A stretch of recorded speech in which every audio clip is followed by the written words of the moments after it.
어디에서도 들을 수 없었던 생생한 건강 정보를 선사합니다.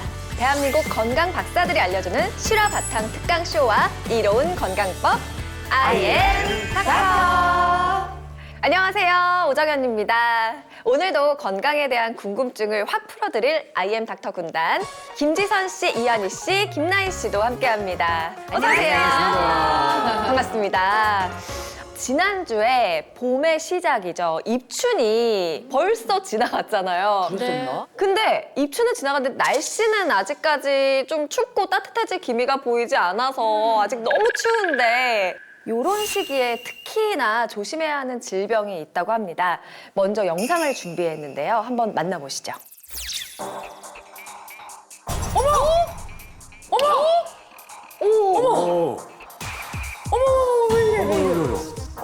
아이고 아이고. 아, 이렇게 울렸어요. 실려가죠. 세상에, 어머! 아니 식사하시다가 식사하시다가, 네. 어머, 얼마나 놀랄 거야. 어머, 어떡하면 좋아. 진짜 아찔한 상황이잖아요. 이게 오늘의 주제와 연관이 있는데요. 뭔지 아시겠어요? 뭐 심근경색이나 뇌졸중 뭐 그러게. 이런 것들. 응. 네. 낙상 사고 뭐 이런 건가? 오. 역시 IM 닥터 군단답게 예리하신데요. 네. 맞습니다. 오늘의 주제 바로 뇌졸중부터 심근경색은 물론이고 돌연사까지 부를 수도 있는 혈관 건강의 중요성에 대해서 알아보려고 합니다. 고품격 특강을 해주실 오늘의 명사 불러오겠습니다. 나와주세요.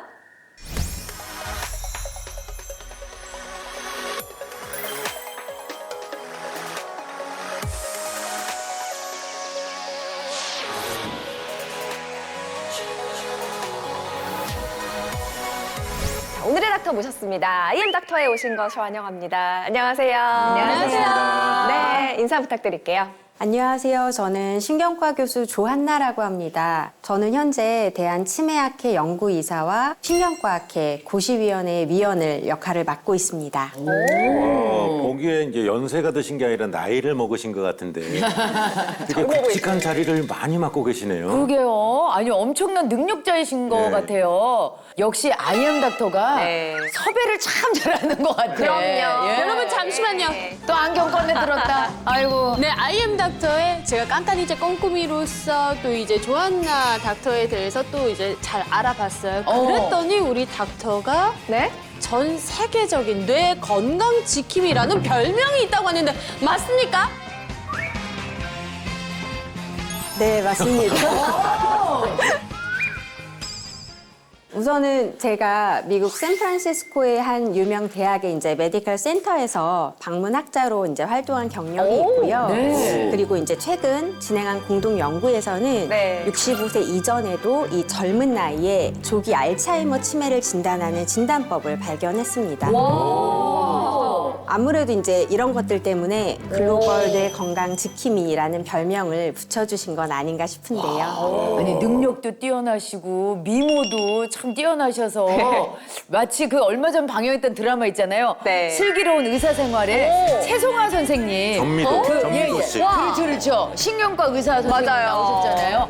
딱 그런 느낌이 딱 들어요. 네. 네, 감사합니다. 받아들이시는 겁니까? 네. 드라마 속의 네. 그 최송화 캐릭터는 신경외과 전문이고요. 네. 저는 이제 신경과인데 굉장히 많은 분들이 헷갈려 하시더라고요. 오, 맞아요. 신경과, 신경외과 두 과가 서로 어떤 차이가 있는 거죠? 그래요. 먼저 신경외과는 외과이기 때문에 이제 수술로 치료가 필요한 질환을 주로 다루는데요. 보통은 뇌 종양, 목이나 허리 디스크 질환 같은 것들을 진단하고 이제 치료를 합니다. 네. 그런데 반대로 신경과는 이제 수술 이외에 약물이나 어떤 시술과 같은 치료가 필요한 그런 질환을 다루는 곳인데요. 예를 들면은 뭐 두통이나 뭐 어지럼증, 파킨슨, 치매 이런 예, 거. 뇌경색이나 뭐 뇌졸중 네. 이외에 이제 치매와 같은 질환을 담당을 합니다. 그러시구나. 저는 특히 이제 치매와 뭐 경도인지 장애 그리고 뇌 건강과 치매 예방에 관해서 진료를 이제 10년 이상 쭉 진행해 오고 있습니다. 이렇게 명의를 모셔서 네. 오늘 또 강연이 너무나 기대가 됩니다. 다들 자 한번 집중을 해볼까요? 그럴까요? 네. 본격적인 시작 전에 네. 질문을 제가 하나 드리려고 해요. 네. 혹시 우리 몸속의 모든 혈관을 이렇게 한 줄로 쭉 늘어났을 때 길이가 총 얼마나 되는지 혹시 아시나요? 엄청 구불구불 돼 있잖아요. 구불구불. 미세하고 그러니까. 네. 저기 끝에까지 막 다 있으니까 그거 그쵸. 다 이으면 혈관. 우리나라에서 저 미국까지. 미국까지. 그거 다 연결하면 그렇게 되지 않을까? 그렇게 길게요? 그럼 어디까지? 저 한 10km? 10kg요? 에이, 좀 더 세야지. 한 500km 정도는 500km. 서울에서 최소한. 일단 약간 왔다 갔다 하는 정도? 엄청 길다고 하시는데 네. 정답은요? 정답은요. 조금 네. 더 쓰셔야 되는데 무려 지구 둘레의 2바퀴 반에 해당하는 10만 킬로미터가 됩니다. 우리가 갖고 있는 우리 혈관이. 몸속에 있는 혈관을 다 이으면 네네. 10만 킬로미터? 그런데 만약 이렇게 굉장히 가늘고 긴 이 전신을 둘러싸고 있는 혈관에 문제가 생기면 어떻게 될까요? 큰일 나겠죠. 뭐냐 이건 대참사네. 네. 그러니까 순환이 막혀버리니까. 그렇죠. 네네. 그래서 이제 우리 몸이 사실을 망가지는 건 당연히 뭐 순식간이고요. 네. 머리 혈관이 막히면 뇌졸중, 그리고 심장 혈관이 막히면 심근경색을 부를 맞아요. 뿐만 아니라 네. 아까 그 뉴스 화면에서 보신 것처럼 네. 돌연사까지도 발생을 할 수가 있는데요. 끔찍하더라고요. 이 혈관 건강을 망가뜨리는 두 가지 아주 큰 원인이 있습니다. 원인이요. 뭘까요? 바로 첫 번째는 굉장히 추운 이 날씨예요. 날씨. 요즘 같을 때. 아니, 혈관 건강은 1년 360을 전부 다 중요할 것 같은데 특히 이제 추운 날씨에 조심을 해야 되는 이유가 있습니까? 우리 몸은요, 기온이 떨어지면 온도를 유지하기 위해서 혈관을 이렇게 수축시켜 버리는데요. 네. 이 좁아진 혈관 때문에 혈압이 상승하게 됩니다. 네네. 실제로 이 통계청 자료에 의하면요, 이 10년간 심내혈관 질환으로 인한 이 사망자 수가 기온이 굉장히 급격하게 떨어지는 겨울, 특히 12월부터 급증하는 것으로 나타나는데요. 네. 일교차 같은 3월에도 굉장히 비율이 높아지는 것으로 알려져 있습니다. 네. 그러니까 심뇌혈관 질환이 괜히 죽음의 질환이라고 불리는 게 아니잖아요. 안 그래도 요즘 특히 이맘때면 주변에서 안타까운 부고 소식도 좀 많이 들리는 것 같아요. 어르신들 많이 맞아. 쓰러지시고. 그리고 어른들은 또 날 풀리면은 네. 이제 해동기에 많이 또 연락이 오는 것 같아요. 그러니까 희한하게 이때가 네. 그러는 것 같아요. 네. 요즘 같은 시기에 이 건강을 위협받지 않으려면 네. 이 실내랑 실외예요. 이 온도 차이가 너무 급격하게 나지 않도록 이제 네. 조심하는 게 굉장히 중요하다고 하고요. 아. 겨울철 실내 적정 온도는 약 20도 정도인데요. 네. 이 이상으로 이제 온도를 확 올리게 되면 바깥의 온도랑 이제 차이가 굉장히 크게 나기 때문에 이 실내외의 급격한 온도 변화로 혈관 건강에 무리를 줄 수 있다고 합니다. 오. 그리고 이제 어르신들은 특히 외출하실 때 꼭 체온을 유지할 수 있도록 어떤 뭐 목도리나 모자, 장갑을 착용하는 것들을 제가 꼭 권해드리고 싶어요. 네. 실내 적정 온도도 잘 좀 기억해야겠습니다. 그러니까요. 혈관 건강을 망치는 두 번째 원인은요. 네. 본격적인 강연 주제인데요. 네. 바로 혈액 비만입니다. 예? 혈액 비만이요? 비만이요? 혈액 비만은 또 뭐예요? 아, 그러니까 몸이 뚱뚱한 건 알겠는데 그렇죠. 혈액도 뚱뚱하다고 말하는 건가요? 대체 뭔가요? 혈액 비만이라는 예. 게. 우선 이제 혈액 비만을 제가 설명을 드리려면 네. 먼저 이제 혈액이 어떻게 구성되어 있는지 설명드리고 싶은데요. 네. 혈액의 절반은 적혈구, 백혈구, 혈소판 등의 이런 세포로 이루어져 있고요. 네. 또 나머지 절반은 혈장이라는 이 액체로 구성이 되어 있습니다. 아. 그런데 이 혈장에 단백질, 당류, 아미노산, 지질 이런 여러 가지 성분이 포함되어 있는데요. 혈액 비만은 이 혈장 속에 특히 네. 지질이 기름이 너무 많이 껴 있는 거예요. 아. 그래서 한마디로 이 중성 지방이 과도하게 많은 상태를 쉽게 말씀드려서 혈액 비만이라고 말씀을 드린 거죠.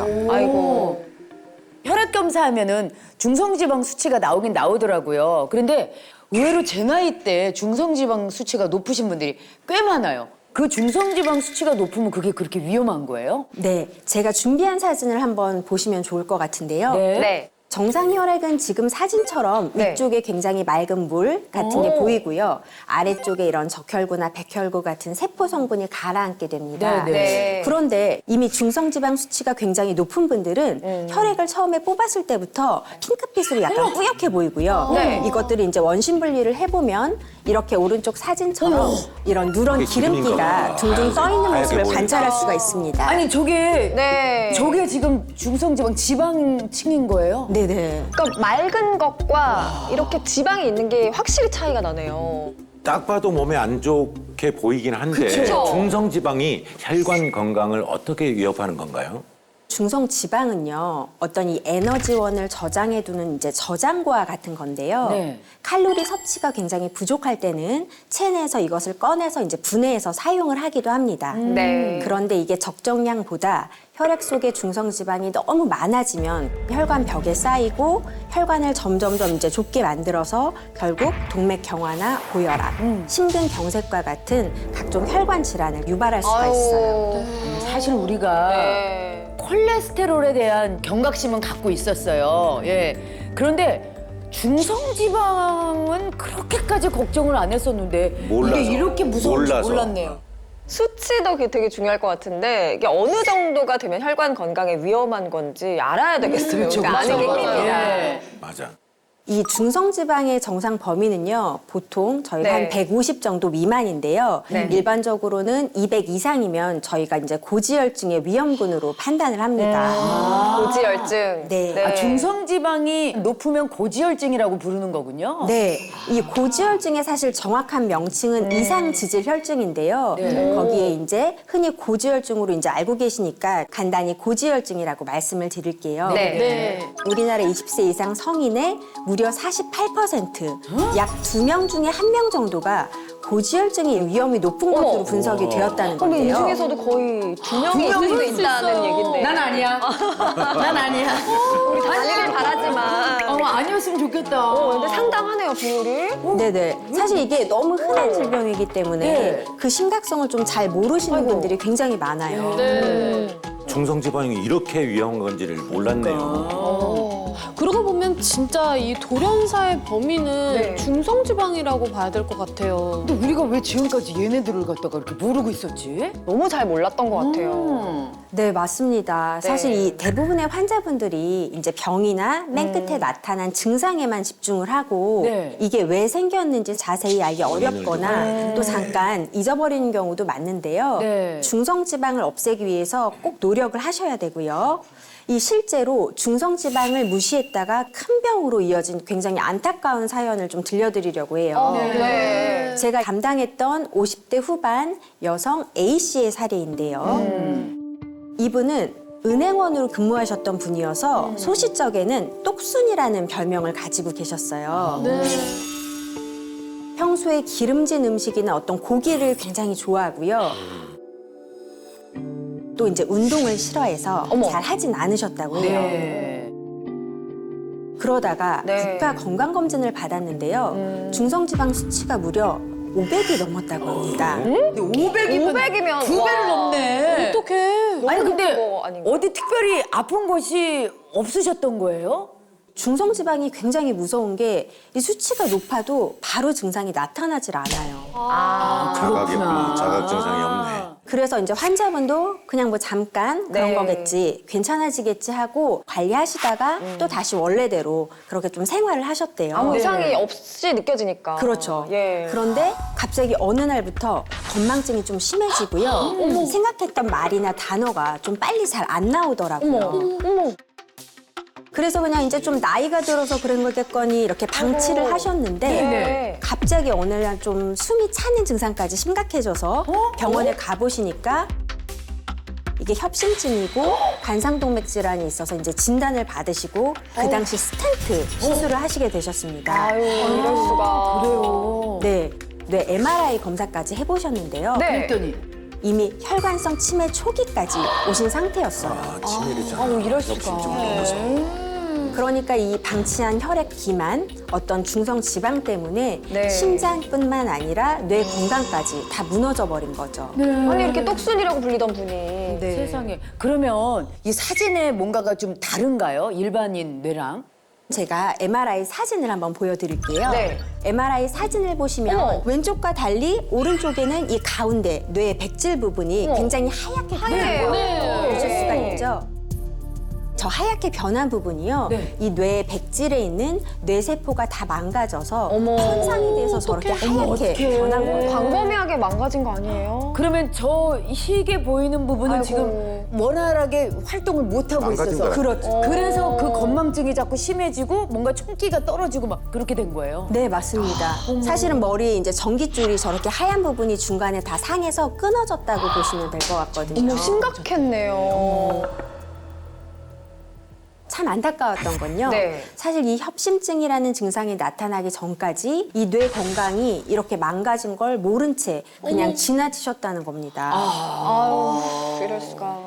너무 경각심을 주는 사례네요. 그러니까요. 네. 이 중성지방이 있는지도 모르고 방치했다가 큰 병을 얻게 된 것 같은데 이 A 씨처럼 심혈관 건강이 무너지면 치매까지 이어질 수도 있나요? 보통 이제 심장 질환, 뇌 질환 이 두 가지를 합쳐서 저희가 심뇌혈관 질환이라고 부르는데요. 네. 그 이유가 이 질병이 발생하는 부위는 머리와 심장으로 조금 다르지만 같은 피가 결국 돌면서 이 질환이 발생하기 때문에 저희가 같은 질환으로 묶어서 관리하는 경우가 많기 때문이에요. 네. 그래서 이 혈액에 중성지방이 굉장히 많은 경우는요. 심장과 뇌, 이 둘 다 굉장히 치명적일 수가 있거든요. 아, 그렇군요.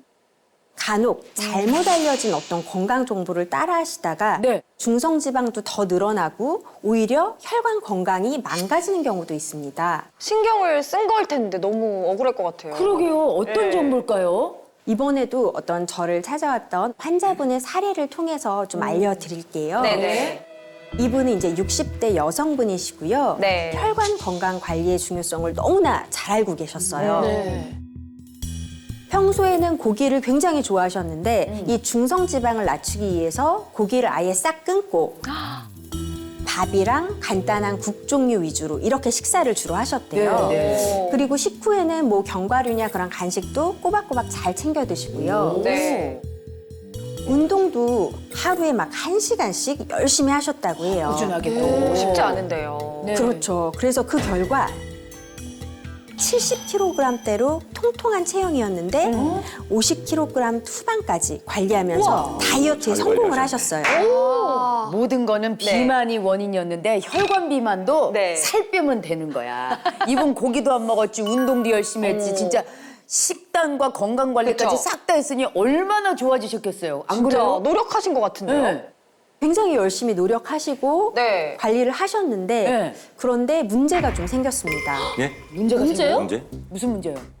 갑자기 환자분이 이제 막 토하시고 증상이 나빠지시면서 의식이 잃게 된 거예요. 왜? 다행히 가족들이 그 당시 빨리 발견해서 병원에 실려 오셔서 치료를 받으셨는데요. 네.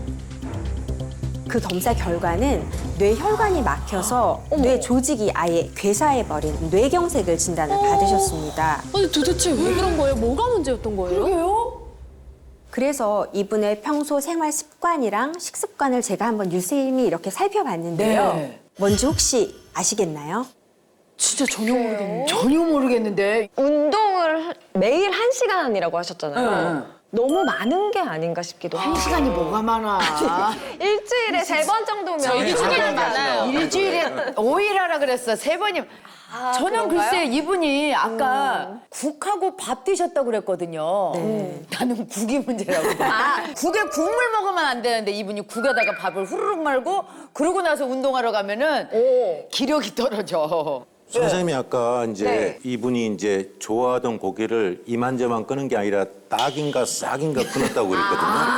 네, 그러니까 그냥 고기를 싹 끊으면 안 되나? 일리가 있는 것 같긴 한데 잘. 고기를 완전히 끄는 것이 조금 문제가 됐습니다. 맞추셨어요? 아니, 싹둑 끄는 거? 아니 사실은 이제 그 찍었는데 고기를 끄는 게 왜 그렇습니까? 중성지방 줄이려면은 당연히 지방은 안 먹어야 되는 거잖아요. 이제 고기 끊어야 되죠. 네. 중성지방은요, 네. 뭐 기름진 식사도 문제지만요, 정제된 탄수화물을 과다 섭취했을 때 굉장히 많아지거든요. 그래서 밥을 굉장히 많이 드셨을 때. 그런데 환자분은 이 단백질류의 고기를 완전히 딱 끊다 보니까 아무래도 밥과 어떤 탄수화물의 섭취 비중이 굉장히 높아졌던 것 같아요. 고기 대신 허하니까 밥을 더 많이 드셨구나.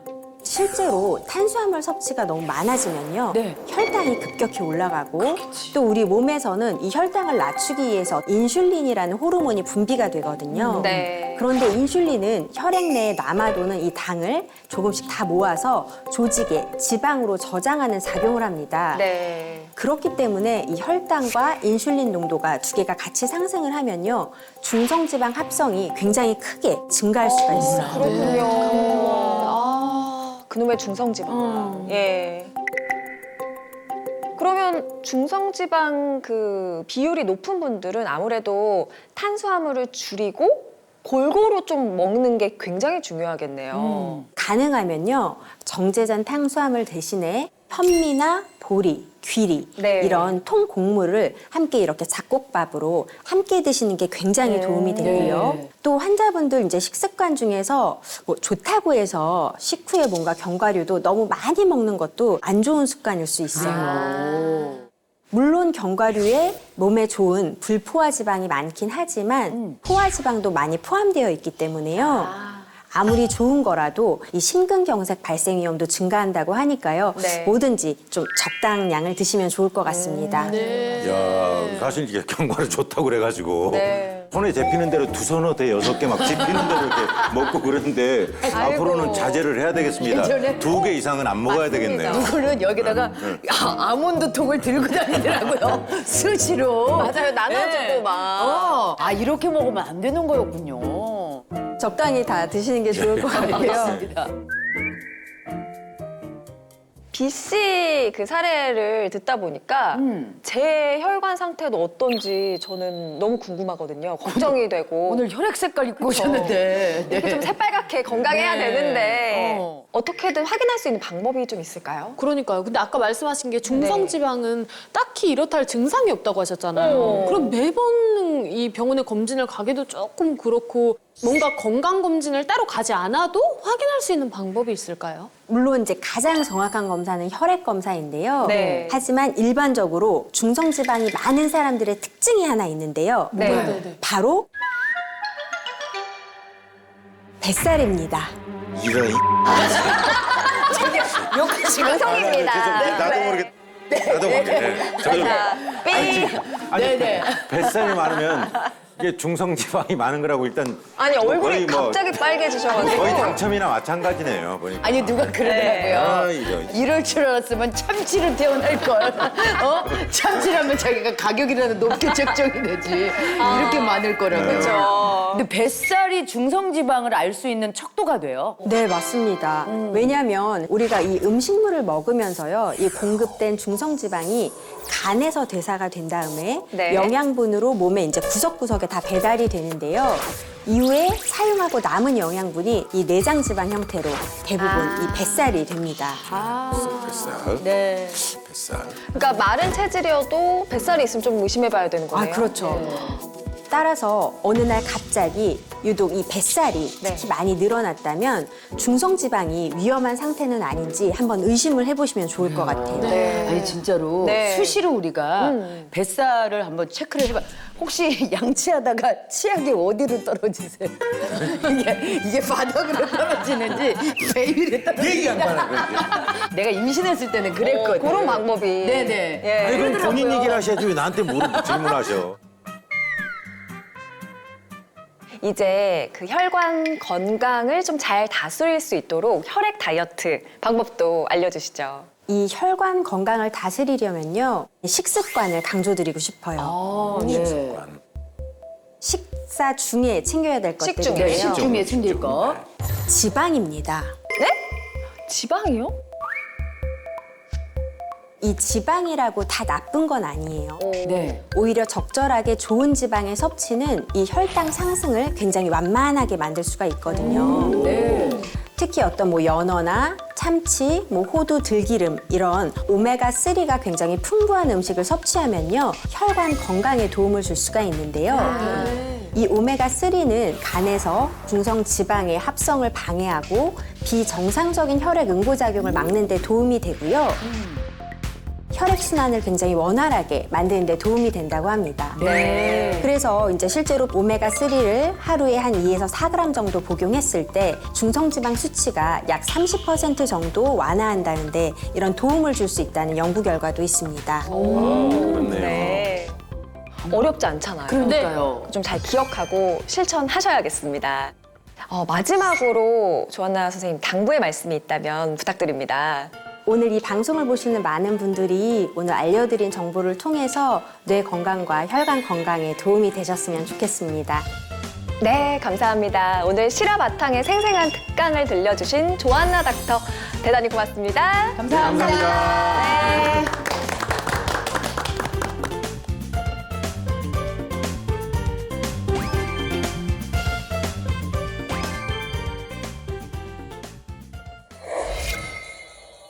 겨울철 생명을 위협하는 심뇌혈관 질환.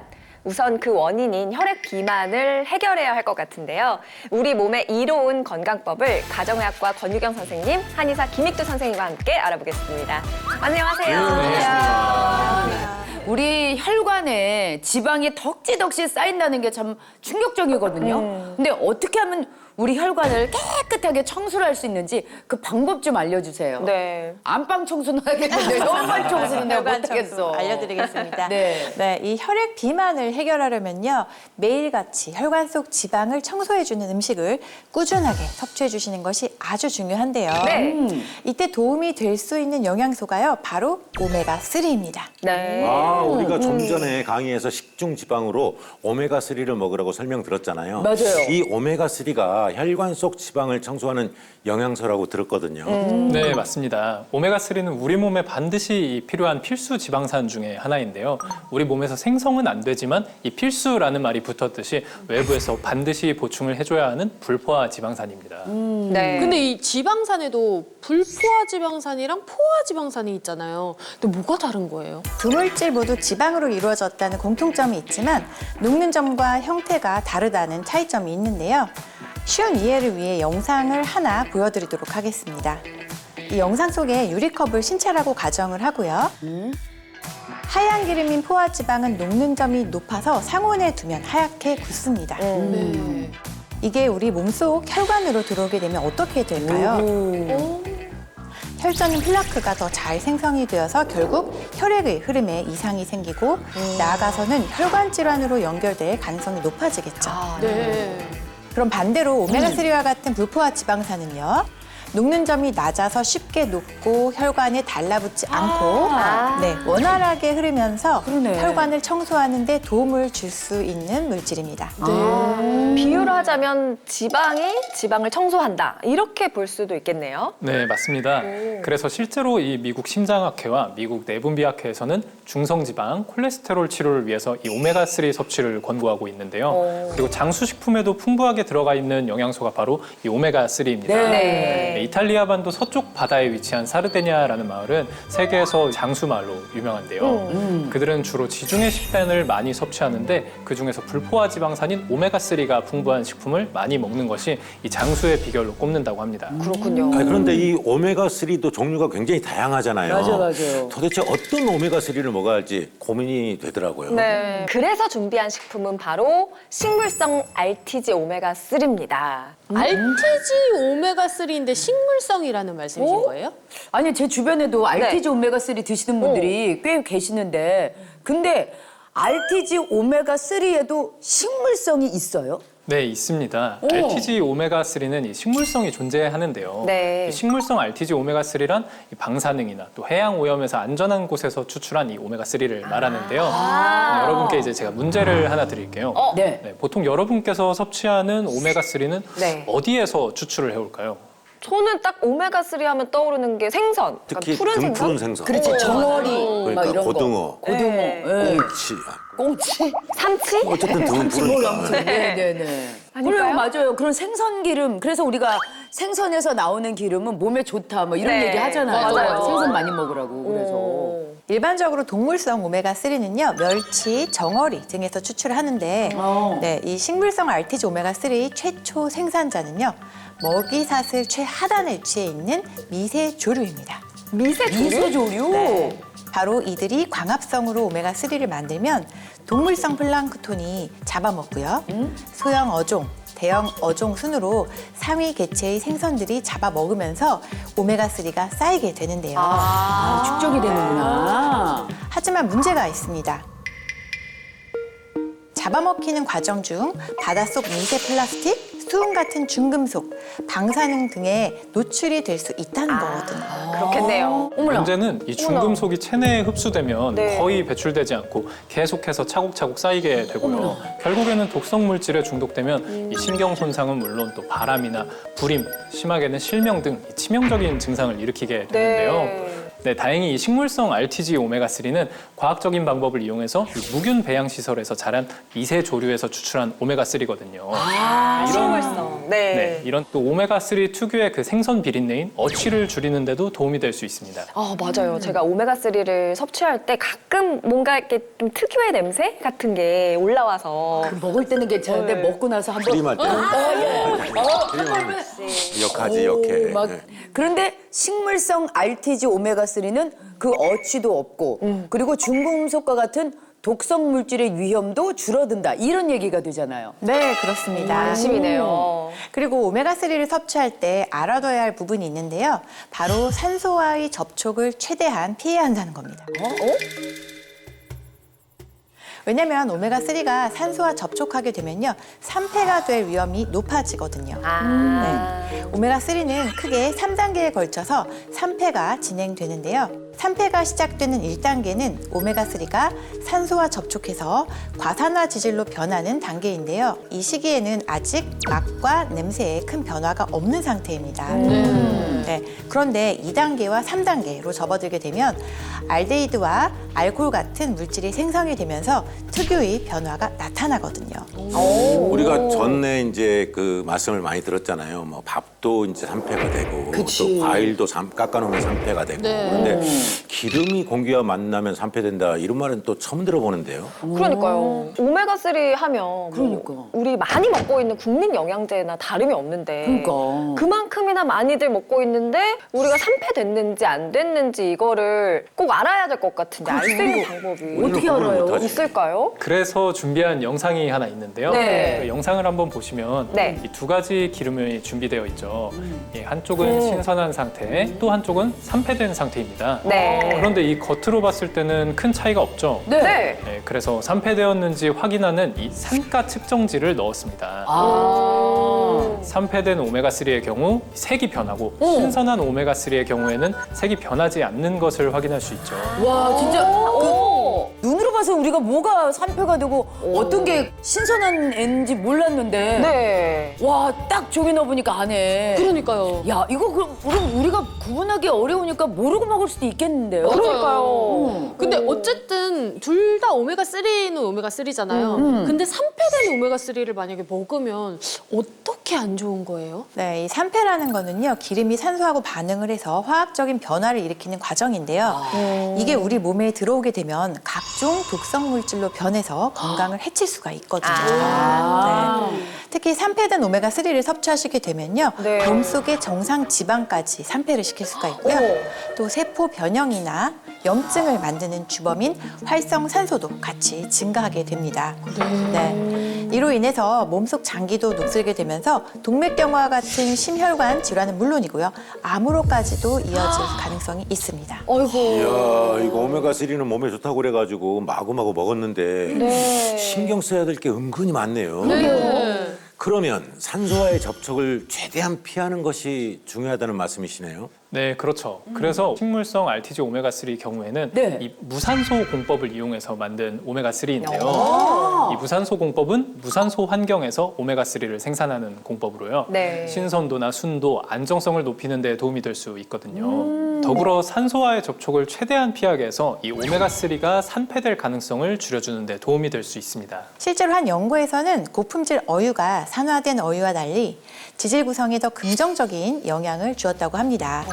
총 지질, 인지질, 총 콜레스테롤, 콜레스테릴 에스테롤, 유리 콜레스테롤의 농도도 유의하게 감소시키는 데 도움이 될 수 있다는 것을 확인할 수 있었다고 합니다.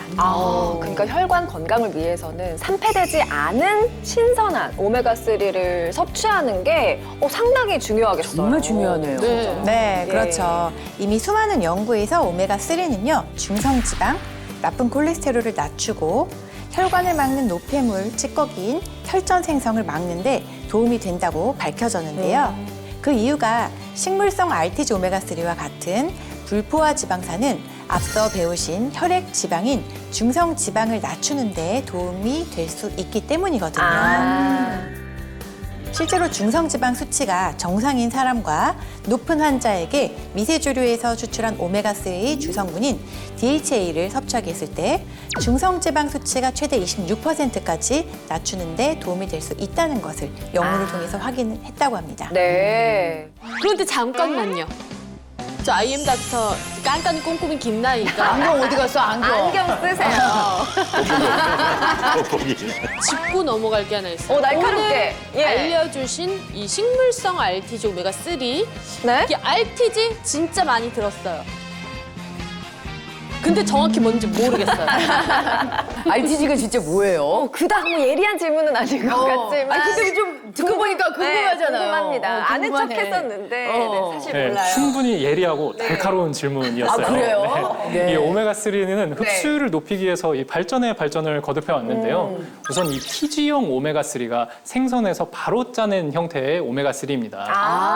예전에 나왔던. 내가 먹고 싶은 거는 불포화 지방산인데 그 옆에 포화 지방산이 더 많다는 것이 이 TG형의 단점이었던 거죠. 네, 그래서 한 번 가공을 한 게 E2형 오메가3인데요. 네. 이 에탄올을 첨가해서 포화 지방산을 빼고 불포화 지방산만 남겼는데 이 과정에서 흡수율이 떨어질 수밖에 없었어요. 그래요. 오히려. 네, 그래서 이 모든 걸 보완한 게 RTG 오메가3입니다. 즉 불포화 지방산만 결합된 분자 구조를 가지고 있어 가장 진화된 형태의 오메가3인 거죠.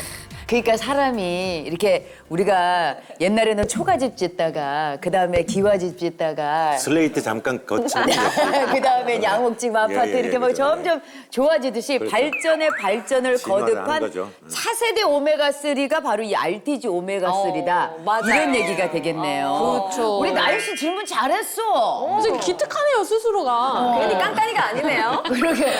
지하기를 또 칭찬하네. 그러니까 이 식물성 RTG 오메가3가 혈관 질환을 예방하는 데 도움이 되는 이유가 정확하게 어떤 원리인 거예요? 저 또 이런 거 눈으로 직접 봐야 되거든요. 네, 그래서 준비한 비유 실험을 하나 보여드리겠습니다. 앞에 유리관과 호스를 혈관이라고 가정해 볼게요. 그리고 그 중간에 돼지기름을 혈전이라고 가정해 보겠습니다. 네. 우선 혈전 때문에 혈액이 정체되어 내려가지 않는 모습이 보이시죠? 네. 꽉 막혔네. 네. 그런데 식물성 RTG 오메가3를 넣으면 어떻게 될까요?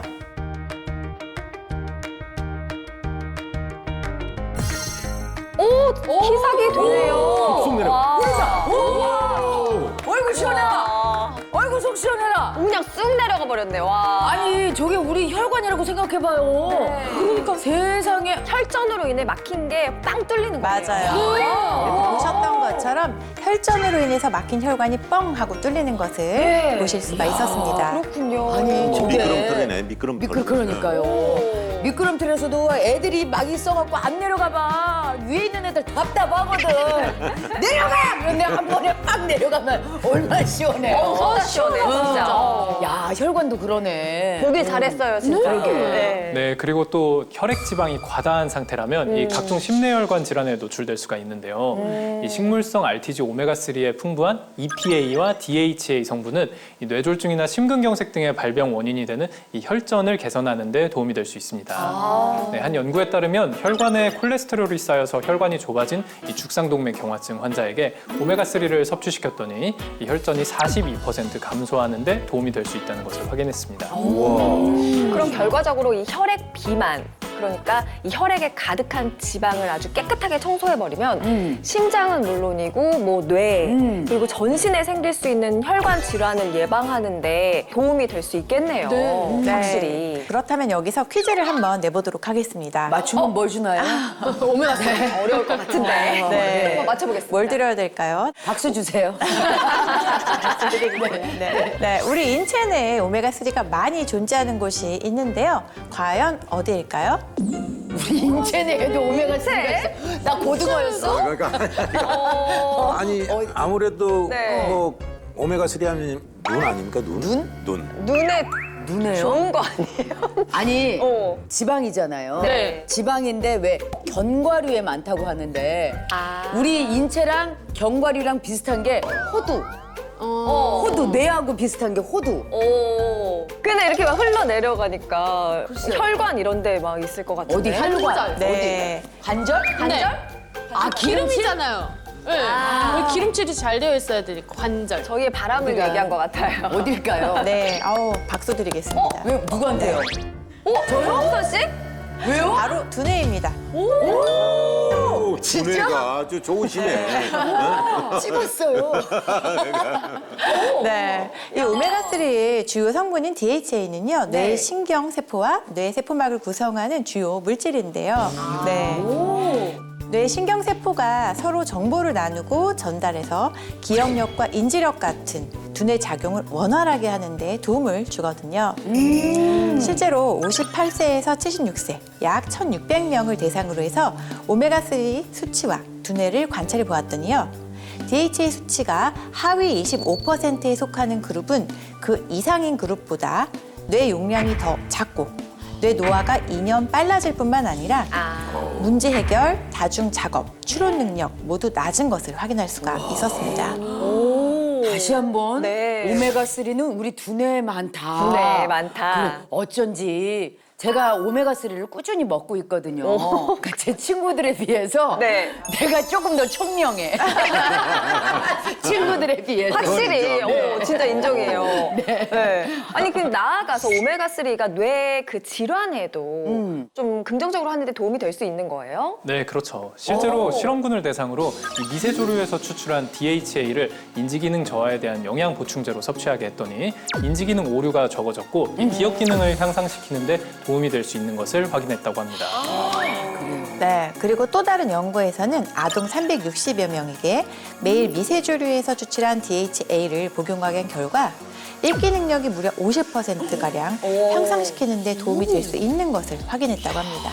배우들은 반드시 먹어야 되는데 읽기 능력. 그렇죠. 읽기 능력, 그냥 외우는 능력. 그러니까. 맞아. 역시 저도 잘하고 있었네요. 그러니까 잘했어요. 네, 잘 먹고 있었는데 나이 들수록 특히 혈관 건강을 좀 신경을 써서 잘 챙겨야 한다고 해서 소문을 듣고 미리 챙기고 있었는데 뇌가 그 전보다 맑아지고 개운해지는 그런 느낌이에요.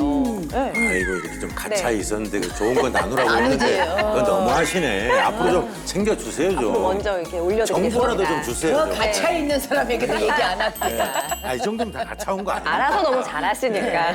자, 그렇다면 우리 다 좀 현명하게 섭취할 수 있도록 마지막으로 식물성 RTG 오메가3를 좀 똑똑하게 섭취하는 방법 있으면 알려주시죠. 네, 이 오메가3를 구성하는 이 DHA와 EPA의 비율이 2대 1인 것을 추천드리는데요. 2대 1이요? 네, 왜 DHA의 비율이 더 높냐면 이 DHA는 EPA로 바뀌지만 이 EPA는 DHA로 전환될 수 없기 때문에 2대 1로 섭취하는 것을 권장드립니다. 네. 또한 우리가 완전 식품이라고 부르는 이 모유 속에 DHA와 EPA의 비율 또한 2대 1이거든요.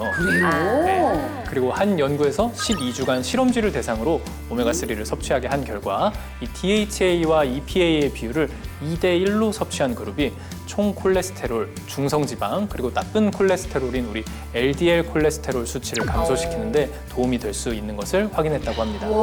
아니 혈관 건강에 도움이 된다고 하니까 귀가 그냥 솔깃해지네요. 저도 네. 지금까지 계속 먹었지만 이제는 끊이지 않고 저뿐만 아니라 네. 좀 주위 사람들한테도 그렇죠. 좀 알려드리고 있어요. 꾸준하게. 가장 꾸준하게. 필요하신 사람들끼리. 네, 네. 가차 온 사람한테 좀 알려서 서로 챙기고 삽시다. 네, 그러도록 하겠습니다. 아니 그래도 너무 너무 많이 막 좋다고 막 먹으면은 과유불급일 것 같아서 예.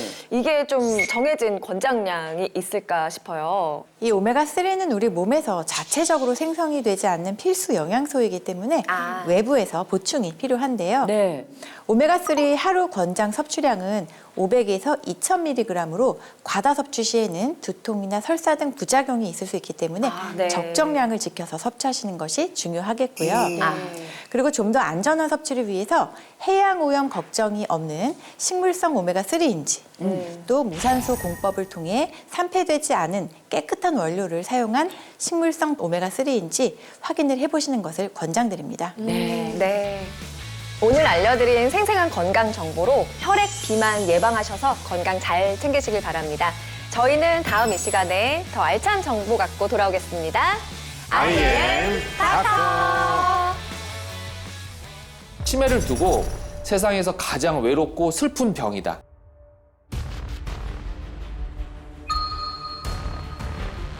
우리 어머님께서도 이제 치매가 오니까 막 달라지시더라고요. 이게 계속 나빠진다고 얘기를 하더라고요. 그렇다면 평생 늙지 않는 두뇌를 만드는 방법이 있을까요? 우리 몸에는 항노화 도구가 있는데 도구요? 바로 손이에요. 손? 손이요? 네. Next channel A.